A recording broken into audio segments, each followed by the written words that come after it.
Every time my sugar daddy husband spent the night at his female assistant's place, he would gift me a building. In the 2 years since our marriage, I had acquired 96 commercial properties scattered throughout the city. It also meant that the man had hurt me 96 times. When the 97th property deed was handed to me, his assistant immediately sent me a gloating video. So what if Nathan gives you money? I've got his heart and body. You may be a supermodel, but you can't even get your own husband to sleep with you, can you? I didn't argue with her. Instead, I graciously sent her a set of new Victoria's Secret lingerie from my latest runway show. When my husband found out about my generous gift, he rewarded me by allowing me to accompany him to a high-mass society party. During a party game, his assistant lost 3 times in a row and was dared to lick whipped cream off a Playboy's thigh. She smashed a bottle and held it to her neck, swearing, "Nathan, I'd rather die than let anyone humiliate me like this." My usually cold, hearted husband suddenly panicked and begged me to take the punishment in his assistant's place. "It's just licking some cream. I promise I'll spend time with you properly after this."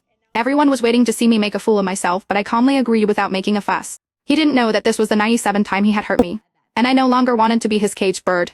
I was just waiting to repay the life debt for saving me, and then we would have no more connection. Well, looks like the supermodel agreed to lick it after all. Nathan sure knows how to handle women. What if she doesn't like the cream? Are they really going to make Lauren do it? She's Nathan's true love. The mocking laughter around me was deafening, and I felt utterly humiliated standing there. Amidst this nauseating display of arrogance, Nathan uncrouched in front of Lauren, carefully placing a band -8 on her neck. Then he turned to me with cold eyes. "Sophia, don't try anything clever. Lauren's waiting for you to finish so we can continue the game." Lauren. He only cared about Lauren, never once asking if I was willing. He had completely forgotten that I was his wife. He had also forgotten that just a few days ago, I had miscarried because of her, and I was barely able to stand here today. Seeing me hesitate, someone suddenly pushed me. "What are you standing there for? Go lick it, don't tell me you're backing out now." I stumbled but managed to steady myself. When I looked at Nathan again, his eyes were completely focused on Lauren. 96 times.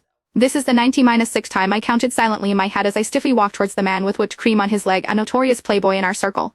Just as I bent down to kneel, the playboy suddenly grabbed my chin. He looked at Lauren and said, "Miss Lauren, this isn't right.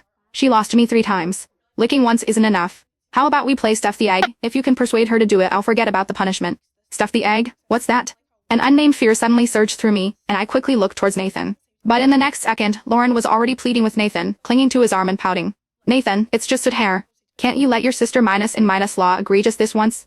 Seeing Lauren's small body trembling, Nathan was left with nothing but pity. He looked at me intently. "Sophia, you were willing to lick the cream, so you wouldn't mind taking on another dare for Lauren, right?" "Yay, thank you, Nathan." Lauren jumped up happily, her face full of smugness.